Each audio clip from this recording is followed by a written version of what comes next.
Hey, what's up, guys? Thought it would be interesting to go back and talk a little bit more about the tactic today that we've been using. What I really wanted to talk about today is the Segundo Volante rule, but before we really dive into the tactic, I wanted to show you something that I've come across, something that I actually used back when I was first coming up with the idea for this tactic. And so what I'm going to do here for a second, I'm going to switch this game over to windowed mode, make sure I don't have anything weird going on behind me. It looks okay. Get rid of this advertisement. And there we go. So we'll go switch over to the screen view here. You can see right next to my face. This comes from the Football Manager game subreddit. It's a little bit old. And this is one of a series of three different what would we call it? Infographics, I guess you can say, relating to the Segundo Volante rule. I had never really tried Segundo Volante until this season, and as is usually the case, it was actually a Knop tactic that I used. They utilized two of these guys and tried to take advantage, as I understand it, of difficulty that the game engine has in dealing with this player, right? So basically what the Segundo Volante does is it's a defensive midfielder role. It is different from other rules like a deep-lying playmaker and a ball-winning midfielder because this rule will often run forward with the ball, and when it doesn't have the ball, it will look to arrive late, sometimes as far up as the opponent's penalty area. It's basically a defensive midfielder that can double as an attacker, especially when you have him on this attack duty, right? So he's going to do a whole bunch of stuff in possession. If he has the ball, he'll drive it forward. He'll dribble forward to remove a marker from one of his teammates to try to bring them open. That you can see here pretty simply, right? We have the option down here to pass to this guy, or we also have the option to go up forward here. We could theoretically pass down here if he's over here, and if the defenders on this side decide to cover the ball, or we pass it down here first, and then we arrive sort of late after number 5 here has the ball and get in a good position to take a shot, right? Roams around with the ball, and he tries to break down the low block and also will burst up into the box, look to finish, right? Out of possession, what he does is mostly defensive, right? He'll go back. He'll try to defend counters.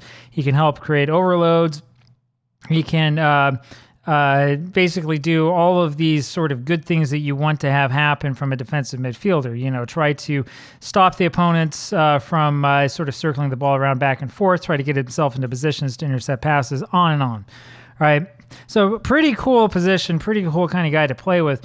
But the thing you have to keep in mind is that he works best, as it says, let's see, right here, he works best if you play him next to a more defensive-oriented midfielder, right? So you don't really want to just have a Segundo Volante and then like two midfielders up here. Instead, you want to have him next to somebody else, maybe another midfielder up at front. That's basically, when I was designing this tactic and thinking about what to do, that's sort of the theory that I was thinking of, right? I wanted to try to mess around more with this guy. I didn't want to go back and have two of these. I've already tried that. I mean, it's not awful, right? We were able to make it work. I mean, that was a sort of super tactic. But, I mean, the truth is that if I were going to do this by myself, if I were going to, like, actually create my own tactic, I probably wouldn't have two of these guys together. I'd want to have just one. So we'll take a look here again at exactly what it is that we have going on. There's the button I'm looking for. And again, you can see here that what we have is we have the Volante role right next to that defensive midfielder role, right? So when Chen Chengju, who was probably not the best player in the world to play in this position, but when he is on the pitch and he has the ball, he doesn't have to worry necessarily about losing possession and being way out of position because we already have another guy who's further back. I could change Xu Shengjie over to a defensive midfielder on defend. I've been playing with him on support, and this is mostly because we have this positive mentality. I don't want to have too many guys in a defensive mentality. But I think that there's a really good argument to be made that maybe we should have this guy play a little bit more defensive. That might bolster our defense a little bit more. In fact, I might even make that change right now to sort of see what would happen. Chen Chengju, when we go and look at him, yeah, he's a fringe player. He's an older player, prime years. So he's got to be, late 20s, 28 years old. Probably not going to improve all that much.